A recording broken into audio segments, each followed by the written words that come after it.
Hello, everybody. Welcome back to another episode of the Better Basics Podcast, the realest fitness podcast on the planet. Dylan, it's great to see you, man. It's been a little while. You were traveling a bit, huh? You were just on the West Coast. Yeah, Oregon for 10 days. Traveled with the family, traveled with the 10-month-old. Had a lot of anxiety about flying with Everett, but he held his own. He didn't really fuss or cry at all on the airplane, so dodged that bullet. Yeah, that was never anything that I did with Archer, and I can only imagine how terrifying that has to be. Because like the best thing, like when you have a kid, a young kid, the thing that you always have in your pocket is you can just get the hell out of there. Yeah, Worst case exactly. scenario, you can just bail.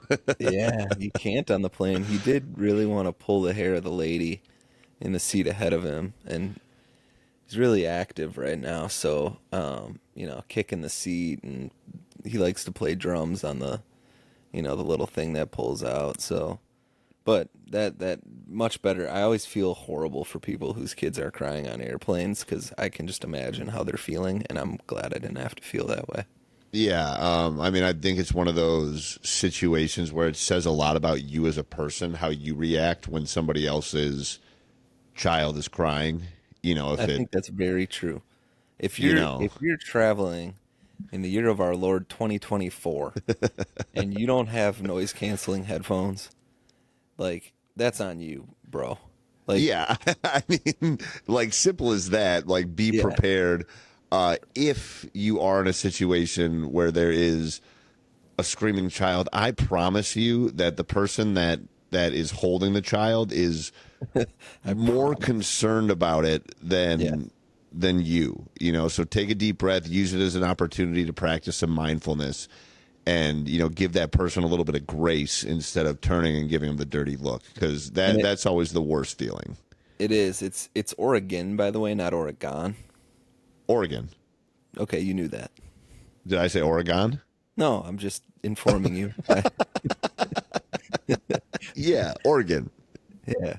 I think That's how the that's cool kids say it. I have family there, and they corrected me years ago because I think I was an Oregon guy. Well, Oregon Trail. There you go. Yeah, greatest computer game ever. Oregon Trail. Yeah, Doesn't it doesn't sound have the the same. same ring to it. No. Dude, well, Anyway, it's it good. was It's good to fun. be back in the saddle Yeah. here. Yeah. Um, Apologies for last week's podcast. We didn't have any video. We recorded quickly because of my trip, and something went wrong, and we couldn't really remedy it. So you got you audio know, only. You don't get to yeah, stare at our. as you can tell, if you're a listener of the podcast currently, you're obviously not here for the high production quality. And we are working on it. It's something that we're striving towards, and something that, over the next handful of weeks and months, we intend to really take things to the next level. But as a couple of guys with full-time jobs and families, really bootstrapping this thing right now without tech degrees, or really any tech backgrounds. Yeah. We're figuring this shit out. So sometimes things are going to go wrong. And yeah, our tech guy Dylan did a great job at least getting the audio together. We salvaged it. Yeah, we got it out. We have been consistent now for 36. Is this 37? Episode 37. I think 37 so. weeks, man. That's crazy. It's good. Yeah, yeah, it's good. Well, let's get into the topics today. Starting with the hot topic. Now, this one is another study that, to me wasn't very surprising, but it looked into basically the fact that all of us, or the majority of people, are deficient in micronutrients. Yeah. I wasn't really surprised by the outcome of it either, but I think it's worth talking about, and I think there's some things we can take away from what this study concluded that can be helpful for regular people. It's a newer study. It looked at 15 micronutrients in 185 countries. So this is not just like a U.S. problem. This is globally. The majority of people have multiple nutritional deficiencies.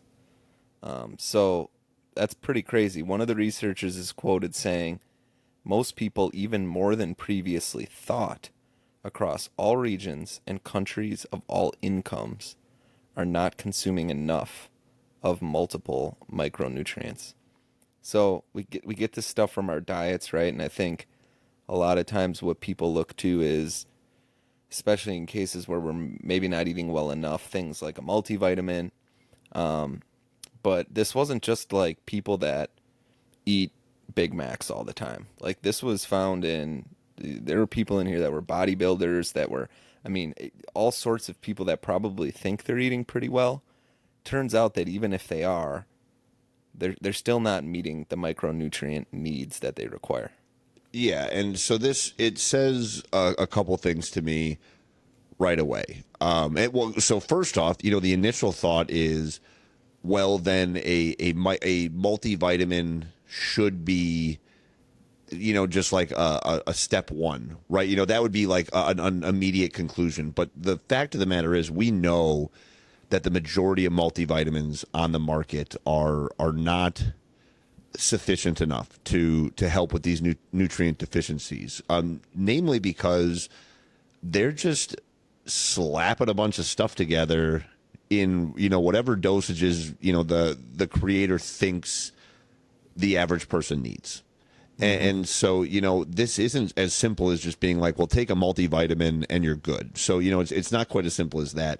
And then, the other thought is, okay, well, then we got to start, eating whole foods and reducing, those, the processed foods, the ultra processed foods as much as possible. And, well, that's true. This study looked at people that were eating whole foods as, primary, as their primary fuel sources, and even them, were coming up with micronutrient deficiency. So it's one of those things that, if we're going to, really take control of our health, this is one of those things that, actually probably does require some more serious intervention. Yeah, and there's two takeaways for me. I'm with you. I don't think a multivitamin is the solution here. You're right. Most of them are kind of junk.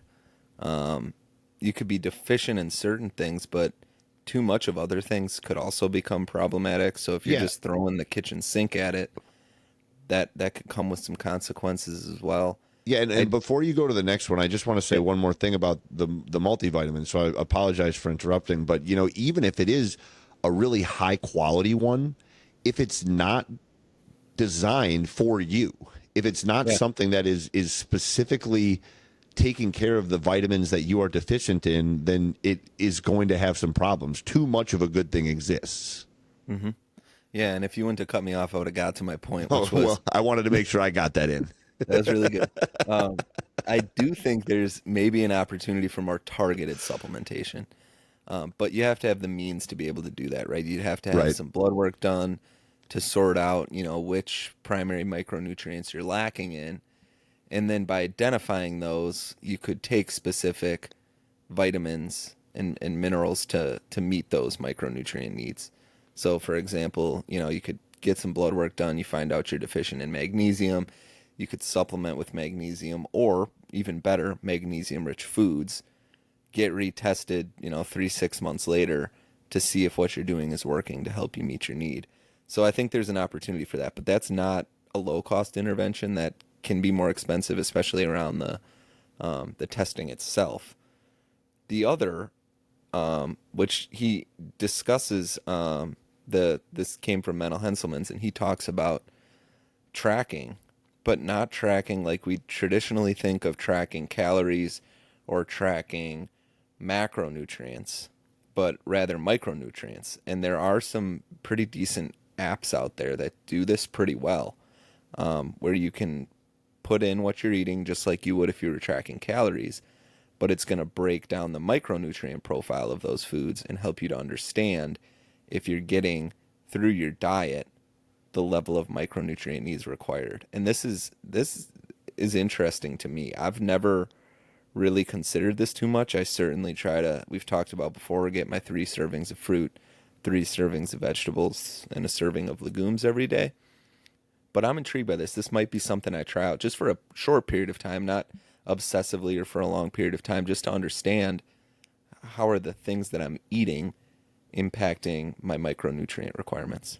Yeah, one of the ways, and I know I've said this on the show before, but it's, the macronutrients are going to affect how you look. The micronutrients are going to affect how you feel. And, as, a couple of guys that are promoting feeling good and, being at the top of their game, for as long as you possibly can, it's one of those things that once, it really should be something that, we're starting to pay attention to. And it's tricky because, it just becomes another one of those things that people can become obsessed over and turn to expensive supplements. And, you even said something, you said, magnesium is a really hot one right now. But, there are multiple forms of magnesium.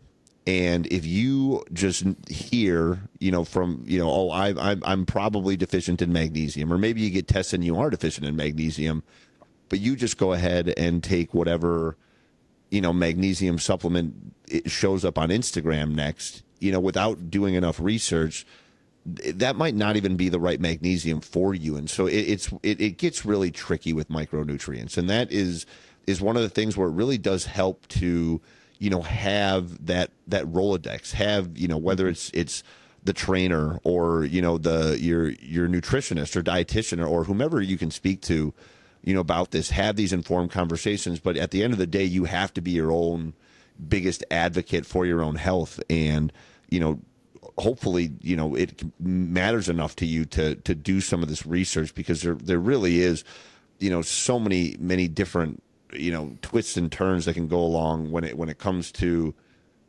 the micronutrient maze. And so, you just want to it's something that we need to pay attention to, but man, it can be really challenging. Yeah, and in the meantime, I think, option 3 is it's just another call to really ensure that you're prioritizing micronutrient-rich foods, fruits, vegetables, nuts, beans, those sorts of things, meat, healthy cuts of meat. So, yeah, I mean, even those that are eating well, athletes, people on, pretty popular diets were included in this study, still not meeting their needs. So make sure you're prioritizing those things. And, if you're not feeling your best and you can afford it, it might be worth looking into further to see if you do have some micronutrient gaps that you could plug. I mean, I know for me personally, my vitamin D was super low for a period of time, being in Wisconsin, not having access to the sun for a few months a year, and my doctor recommended targeted supplementation, and I felt better. I got sick less. Like it made a noticeable difference. So it's worth doing, but again, may cost a little bit. So have to balance that as well. Yeah, for sure. All right, it is time for another episode of What Say You? So. One of my favorite episodes that we get to do every few weeks. Dylan, we didn't flip a coin before the podcast started to figure out who's going to go first. Do you have a preference? I'll go. I'll ask you the first question. All right, I'm ready. All right, edition 3 of What Say You About? Yeah, this is shaping up to be like an every 8-week sort of a deal. So I dig it. All right, Matt, what say you about the Smith machine? Oh, this is a great question, and something that I have, really gone the gambit on. When I first got to the gym, so for anybody that is unfamiliar, the Smith machine is that intimidating looking squat thing in the corner of your gym where it's a squat bar attached to these poles, and basically what it just does is it allows somebody to squat without a spotter safely, or not just squat. And that, I think, is actually something that I'll get to on this rant. But when I first started in the gym, I thought that it was a cop out, and something that was really just making squatting easier, a little bit safer. But if you really wanted to get the muscle building potential, you needed to do the real thing, the risk of the conventional barbell back squat.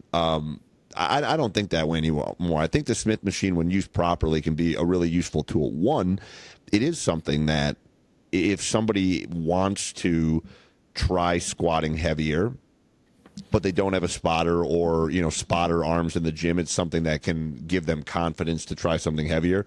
Now, it does change the bar path. That fixed path is going to give you a different motion. So, I look at it as a separate exercise. If I'm doing chest press, if I'm doing back squat, if I'm doing hip thrust, whatever the case may be, and I'm using the Smith machine, I'm going to look at that as a different exercise. But I think it can have a ton of value because similar to other machines, when you provide a fixed bar path or you provide a more stable stimulus, it can help drive output up, which can lead to some bigger, better strength gains. So is it something that I'd want to rely on exclusively for training? No. But I do like it as a tool, and I think when used properly, it can mix really nicely into any workout program. Yeah, and I would look to it more for hypertrophy than if I was seeking to get stronger. Yeah, like you And would I know any they go machine. and I know they go hand in hand. But yeah, I mean, you can really, with that external stabilization, target the specific muscles, control tempo. You're not going to work those stabilizers quite as well. So you're right. It's really a totally different exercise. A Smith machine squat and barbell back squat are two different things, but both have their benefits. And for targeting the quads, you can manipulate your feet too with a Smith machine, which can give you the ability to work the quad a bit more, the glute a bit more. I think they're awesome. They have a time and place. Certainly, to your point, shouldn't be the only way you ever back squat or chest press or Bulgarian split squats on a Smith machine. Holy shit, those will fuck you up. So yeah, I'm with you. Sweet. All right, Dylan, what say you about lifting to failure? Oh man, that's such a good one, and it's such a nuanced answer. I think I'll generally say that for most regular people, lifting to failure is more dangerous than it is beneficial. I would also say that for most regular people that are, not obsessed with the gym, that they aren't really sure of where failure is and can oftentimes not really work close enough to it to build the optimal amount of muscle. So I think there's a time and a place for it.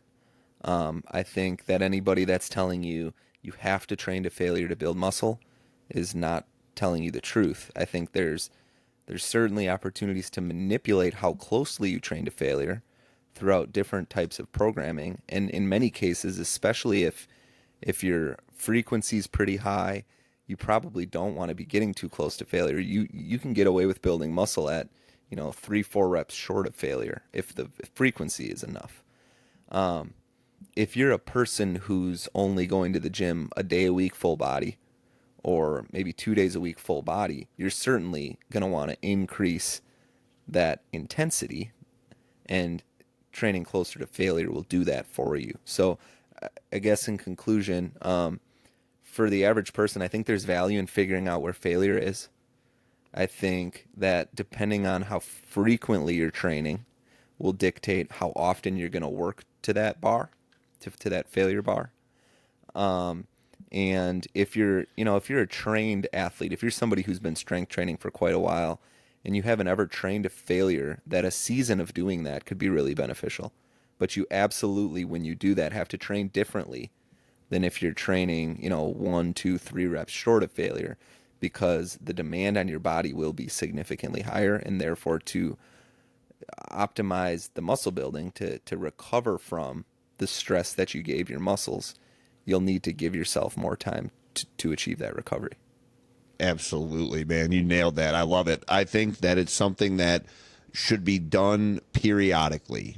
But if you are, if you're a seasoned, you know, athlete, if you're somebody that goes to the gym regularly, you know, you don't need to get to failure every week, every time that you're in the gym. I think that, I have been seeing it, more and more recently, this obsession with finding, every single, ounce that's in the gas tank. And, what ends up happening there is burnout. What ends up happening is, overtraining and exposure to, too much stimulus, which can lead to injury. And, I think that a lot of times, if that is your benchmark, if you're going until you can't do anymore, it's going to lead to breakdown.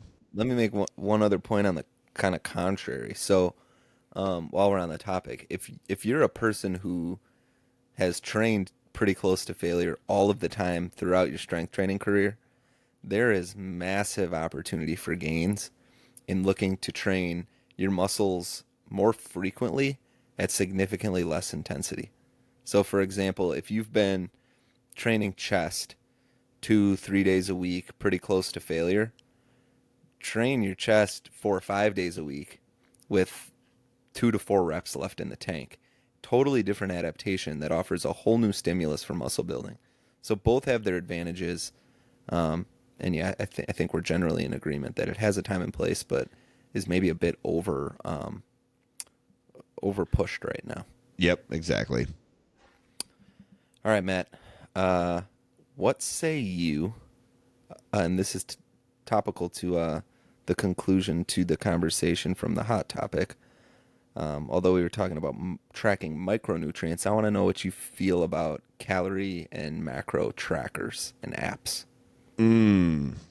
Well, I like that they exist. I like that I have an app on my phone that if I need to, get my shit together and figure out how many calories I'm consuming in a day, or roughly thereabout, that I can do that relatively easily. I think that it's, just one of the benefits of technology. Like all of, everything that we see with technology, it also comes with the ugly side. And what tends to happen with a lot of people is they get obsessed with the app, and I'm seeing it, even with something like with, with exercise too, where, you got to log your exercise in your, your fitness app. You got to log your meal in, your nutrition app. And it really feels like we're taking away the, the simple, just enjoyment of the process of what we're doing. But I also do think that it just adds stress to the process as well, where especially with something like eating, where we want to be in that parasympathetic state. We want to have our body in that rest and digest, position, where if we're, constantly looking over at our phone to check how many, how many macronutrients, how many carbohydrates are in the tortilla chips at the restaurant, then, it's going to be really hard to enjoy Taco Tuesday. So, I think that it's good to have, it's good to have the opportunity to, to track. It's good to have it so readily available and something that anybody with a smartphone can use. But with everything, you got to have boundaries and there's got to be discipline. And I think it's really easy to get lost in the sauce and just live and die by what your nutrition app is saying, instead of thinking more about how your body's feeling. Where at the end of the day, the most, what we all really want to have is just intuition with our health and wellness. And we don't need to track stuff because we can just tell, if, how we're doing based on how we're feeling. Yeah, it's a tool in the toolbox. I it, they can become borderline bad slash dangerous in scenarios where somebody who's embarking on a new health journey, wants to eat better, pairs that up with tracking their calories and macros because it's hard to do. Like it takes time. It's annoying, it can be frustrating. You got to weigh your food. It's like a whole process to your point. And if that's married with this new or, this effort to improve your health and the way that you eat, when that goes bad, then the rest of it can go bad with it. And so I think you have to be weary of that, and understand that if the way that I like to use it, especially if I'm embarking on a new kind of diet journey and want to eat a bit healthier, want to lose some weight and understand kind of calories and macronutrient breakdown, use it as a tool for a period of time. Like use it for a week. Understand that that week's going to kind of suck because you got to weigh your food and log this shit. But in that week's time, you'll educate yourself. You'll better understand how the intuitive decisions that you make later on are impacting, your calorie intake and your macronutrient breakdown. So if there's certain people, type A personalities, the engineers of the world that are just like organized and on top of this shit, and they can work really well for them. But I think for most people, myself included, it's a pain in the ass, and it's a good tool to understand, but not really a good tool for the long term for diet adherence. Yeah, I just think it puts the emphasis on the wrong things, Mm-hmm. where it's more about the numbers and less about how we're feeling and our relationship with that. And so Mm-hmm. while, yeah, if you're trying to implement something, if you have a strict goal with a deadline, then of course there's value in tracking and there's value in having that app on your phone. But if you wake up in the morning and your My Fitness Pal is the first thing that you're going to check. It's just an essentially it's just another social media. It's just another distraction, just another Mm-hmm. thing that you're piling on to distract yourself from what's actually happening in your body. So, good tool. People can get lost in it too easily. All right, Dylan. What say you about slowing tempo to increase intensity? I love it, and I love it even more as of recently because I've been using it quite a bit. Same. I talked about how because I was, sort of a skinny guy, once I really got into strength training, I always wanted to have the most amount of weight on the bar as possible. Mostly because of my ego, mostly because of my skinny guy syndrome. And I trained like that for a long time, and it worked. I got my newbie gains out of it, but over a period of time, there started to be these diminishing returns and these plateaus that existed, and it was really my own ego that was getting in the way of that. And so, I finally made the conscious decision to really focus on slowing tempo, making way less weight feel way more heavy, and have realized significant benefit from it. We've talked about the numerous ways that you can manipulate progression to progressively overload. And the one that most people go to is by adding weight. People will also look to adding repetitions. But I think the most undervalued opportunity is in manipulation of tempo, and especially that eccentric, because the eccentric most damaging to the muscle, which provides significant opportunity for muscle building. So yeah, I've been doing a lot, especially on chest work, on like my squat work. Really bring the weight down, really slow eccentric. I'm talking when I say really slow, anywhere from like 4 to 8 seconds even. Oh, geez, dude. And Oh my so God. that hypertrophy program that I ran recently had a really fun leg day, a superset leg day, where it had you doing, by the end of it, I think it was somewhere between 8 and 10 second eccentric goblet squat, Oy. which is just crazy, but novel, so novel for me, for somebody that was just consistently using weight as the way to progressively overload, manipulation of tempo, slower eccentric. Really helps with form, really helps with mind muscle connection. So yeah, I absolutely love it. Yeah, and the eccentric, for people that might not know, that is the loading portion of the exercise. For like in the squat, that is on the way down. Same thing for most moves, except for rows. Well, even then. So it's the loading when you're on the way down, in the squat, in the press. If you're doing something like a bent over barbell row, it would be when you're releasing the bar, Hmm. getting the weight from the loading phase. So that is great for hypertrophy, like you said. Now I have been doing something a little bit different. I'm reading a really great book right now, called Built from Broken. Scott, I think it's Hogan, maybe it's Hagen. I think it's Scott Hogan, is the author of it, and it's all about helping people, recover from injuries, and through strength training. It's a really interesting book.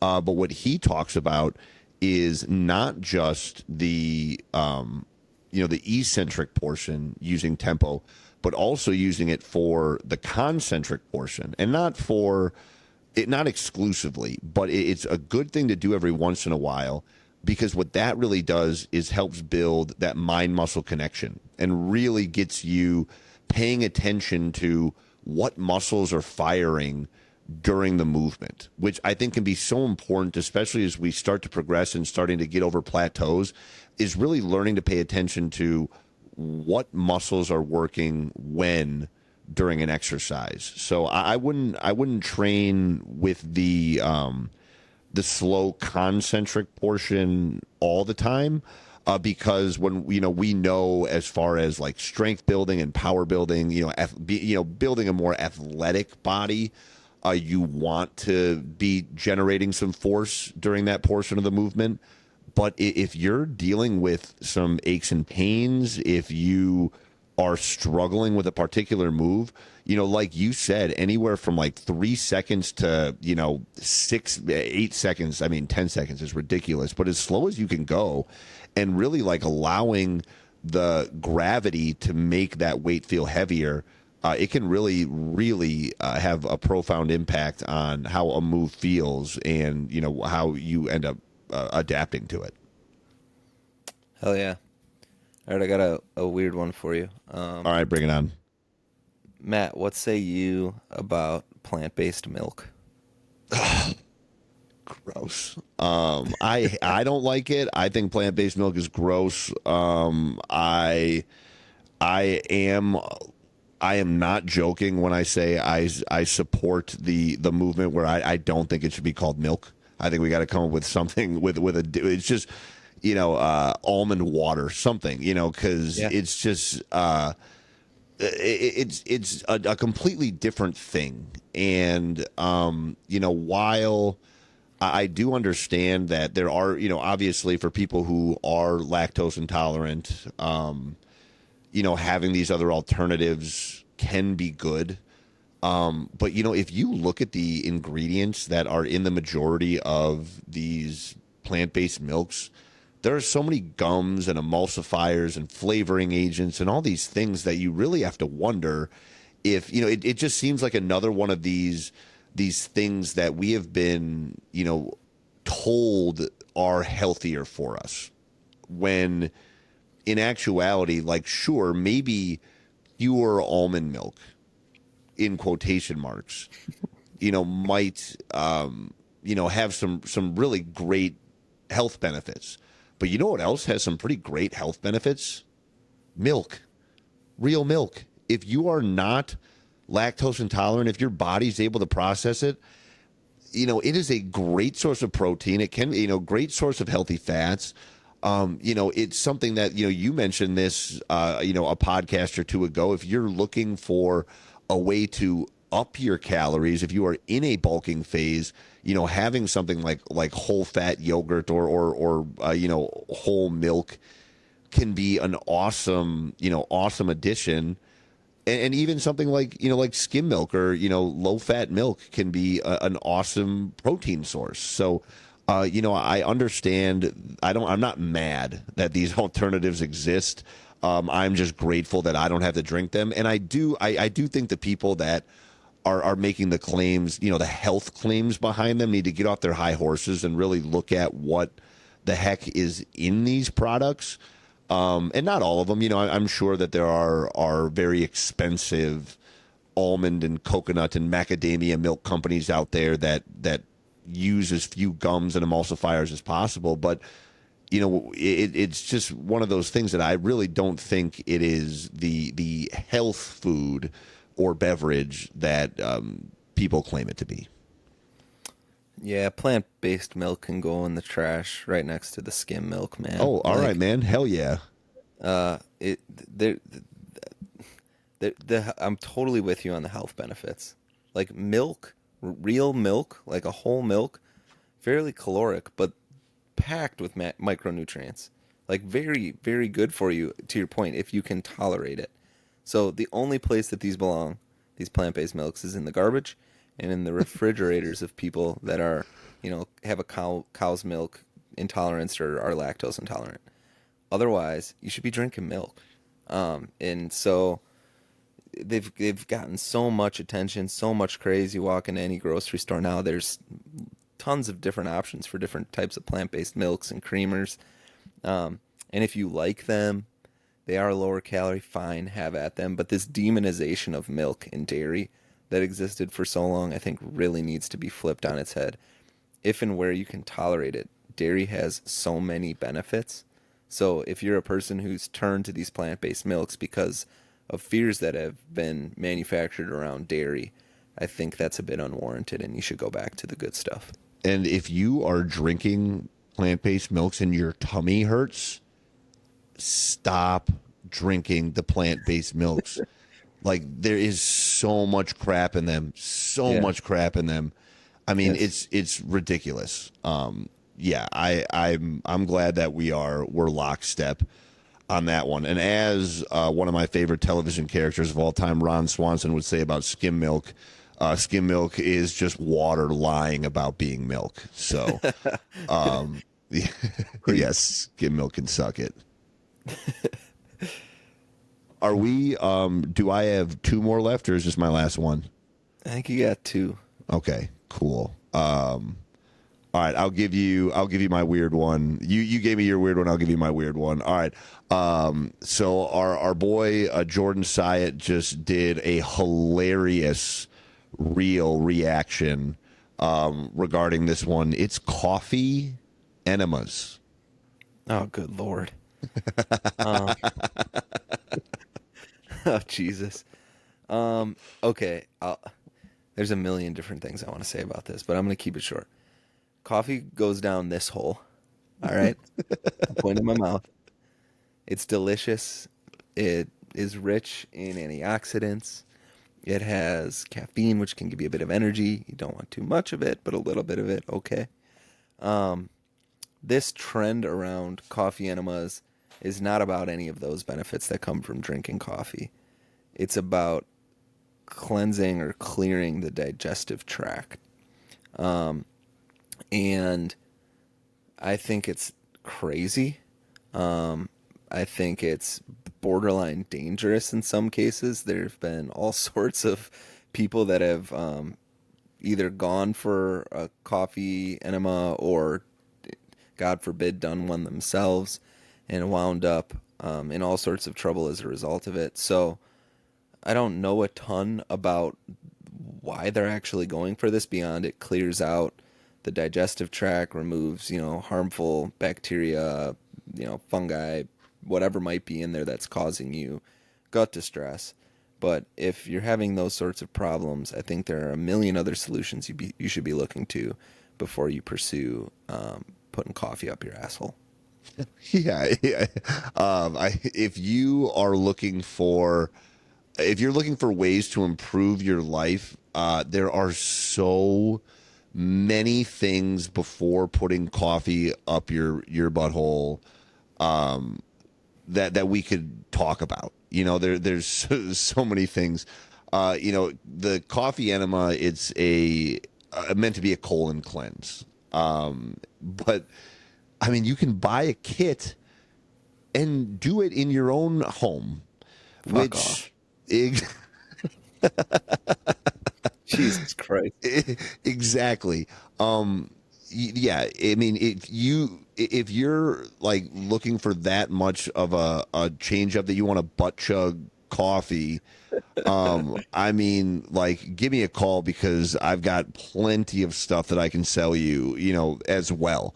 No, don't do it. Do not put coffee up your butt.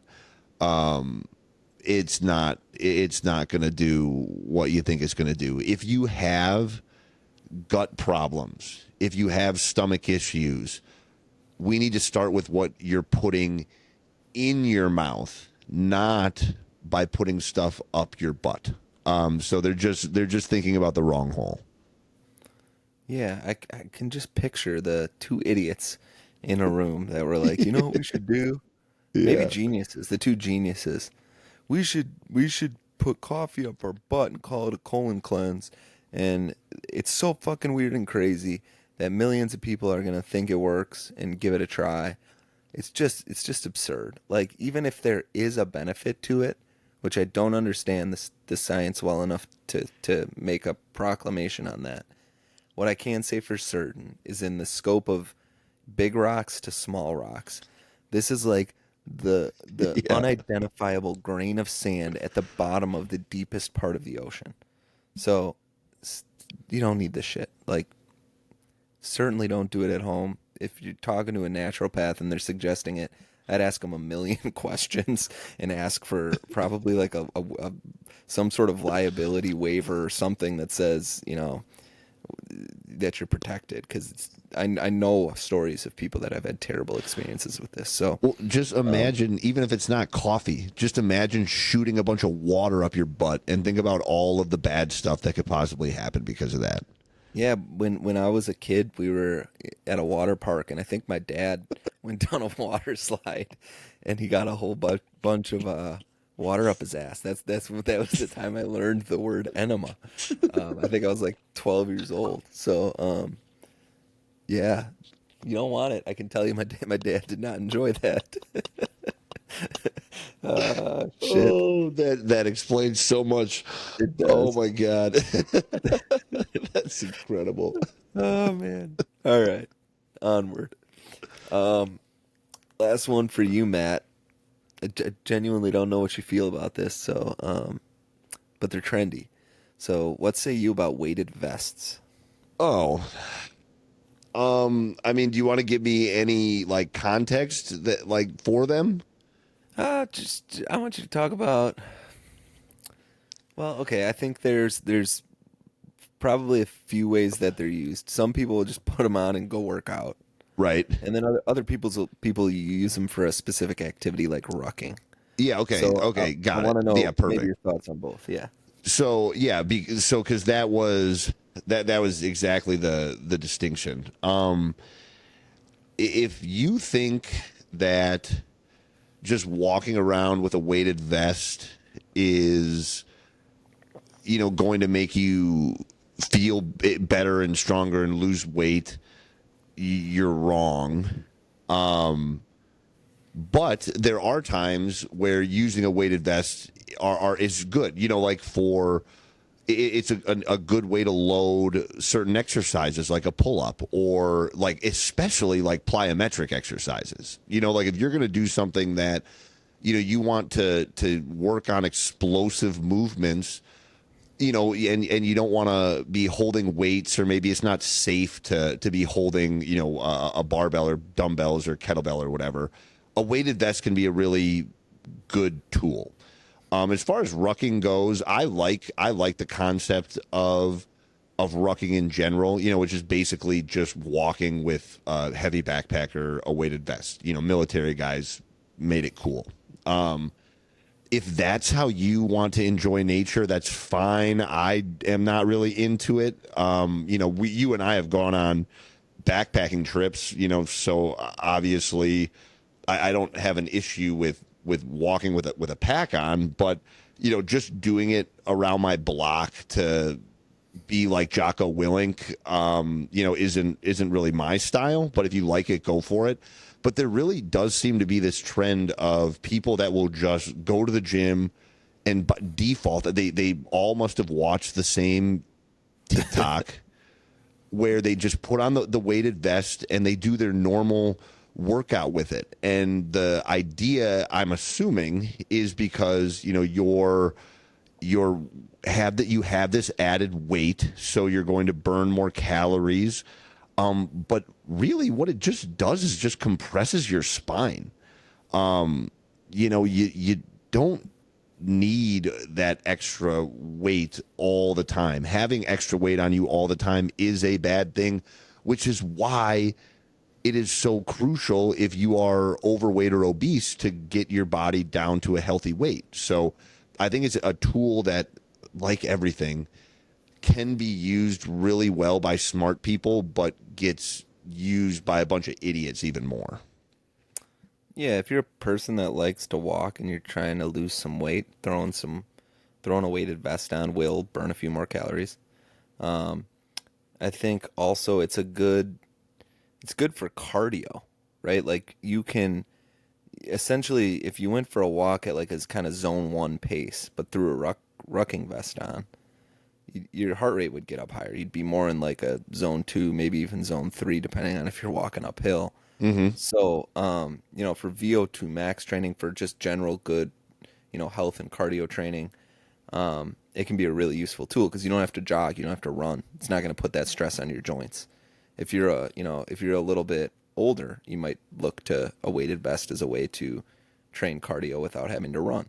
So I think there's some benefits to it for sure. I think it's weirdly gotten like insanely popular, probably because it came from the military and the military's badass, but it's not some magic cool thing for building strength or whatever else. It's just a way to make walking harder, basically. Yeah, exactly. All right, well, that actually lends itself pretty nicely into my last one, because Dylan, I want to know, or Dylan, what say you about sprinting as an adult? Oh man, I think more adults should be sprinting and should be able to sprint. I think that if you haven't sprinted in a long time, um, you should work your way up to being able to do it. So, you know, this isn't, I love sprinting. I think sprinting is an important skill that we lose as we age that we shouldn't.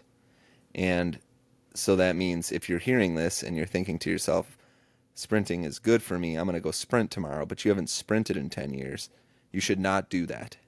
You should start Yeah. slow and work your way up to that sprint because it is a high intensity form of cardio that will put some stress on your body in a way that could lead to anything from a hamstring issue to who knows what. So be careful, work your way up to it. But sprinting has so many benefits. For VO2 max training, for getting that heart rate up into that zone 4, zone 5 range, which we know has tons of health benefits, sprinting, bouts of sprints are a really great way to do that. Um, I think it's a more explosive form of cardiovascular activity as well, which can have it'll have more muscle building potential than a jog, for example. It's not going to be a great muscle building exercise, but it will train some of those fast twitch muscle fibers, which are important to train as well. So I think it's underutilized by people of older age, and the reason that they get hurt when they do it is because they don't do it anymore. So yeah, I think it's an important skill. It's one that we lose.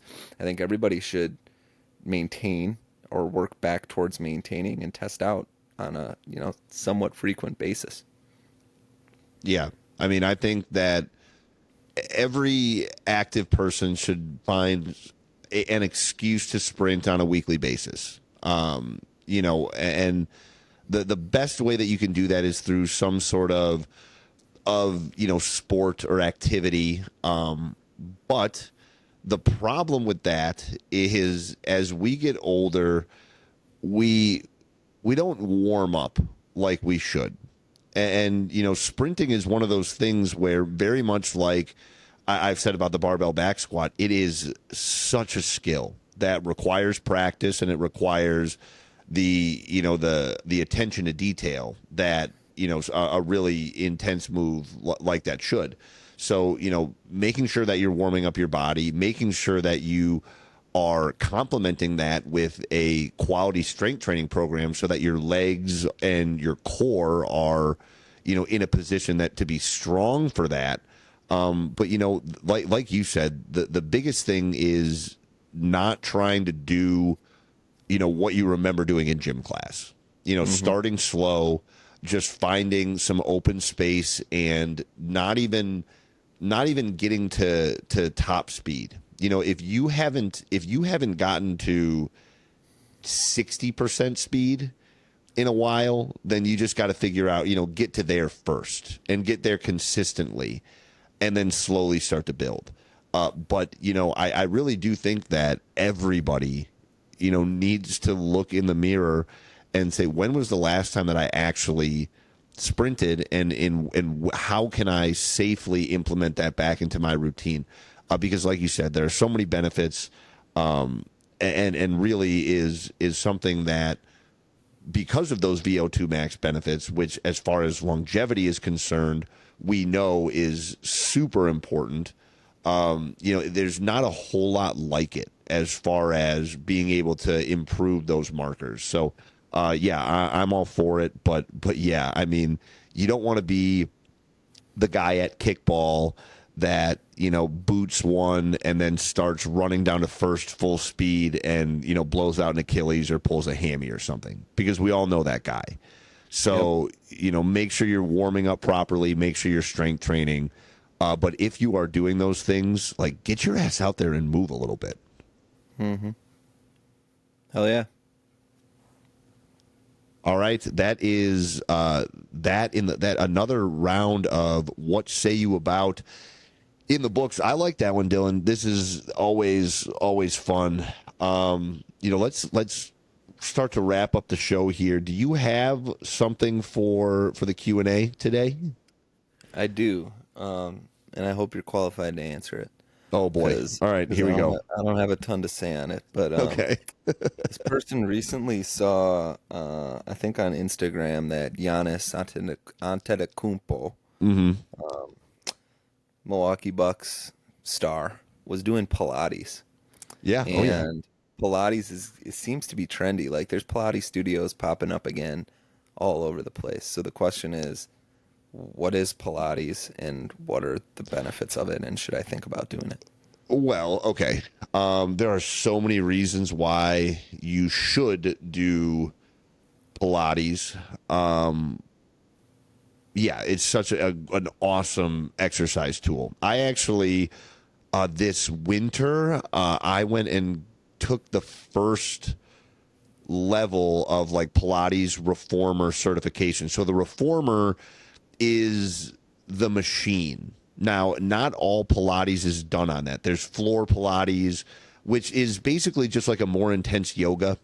That is a good place to start, and you can find some really good like intense Pilates, like floor Pilates flow videos on YouTube. But I'm assuming, I didn't see this video, but was Giannis like on a reformer?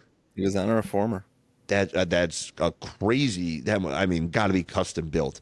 But a reformer is super cool. It's just this bench with basically, just like handles coming out of either side, and you attach resistance cables to them, and you can add more resistance for lower body exercises, or if you have a professional athlete in there, somebody really strong, you can add more resistance, or for inexperienced people, or people that aren't as strong, you can really dial back the resistance. So I like the reformer because it does help meet people where they're at, and is a killer core workout. I'll tell you, after those few days, it was like 2 full days of training on the reformer.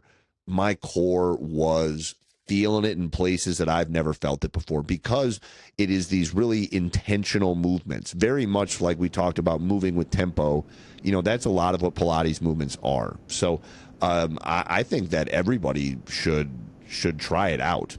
You know, I'm not going to tell you. I really do think that it's something that needs to be complemented with, you know, with conventional strength training too. I don't think that it's a catch-all, but especially for guys like professional athletes, there is an insane amount of core strength that can be gained from, you know, from Pilates. And, you know, honestly, like look at the people that do Pilates regularly, for the most part, you know, very, very fit, you know, very, very fit, you know, mostly women that do it. But I'm happy to see that it's becoming something that is transcending gender a little bit more, because it's a really an awesome opportunity. I will say, like, the classes can be a little, you know, a little like group breathy for me. You know, so it's not my favorite. The class format's just not my favorite way to exercise to begin with. But try it. If you like it, great. If not, no harm done. There is absolutely nothing wrong with giving Pilates a try. Nothing more to add. Well summarized. I learned something. There we go. Joseph Pilates, though, interesting guy, and there's a lot of dogma that is surrounding the Pilates world that, you know, just there are some really great aspects, but, you know, it's not the end all be all. And I think with any form of training, if anybody says this is the, you know, the best thing or the only thing that you need to do, you know, they're full of shit. So give it a shot. If you like it, awesome. I love to hear that Giannis is on the reformer. That's that's good. That's good for the Bucks. So I think we need to get Christian Yelich on it too. Every star athlete in Wisconsin seems to get hurt. So if Pilates is the solution, let's get them. We'll build. It might be. I don't know. It might be.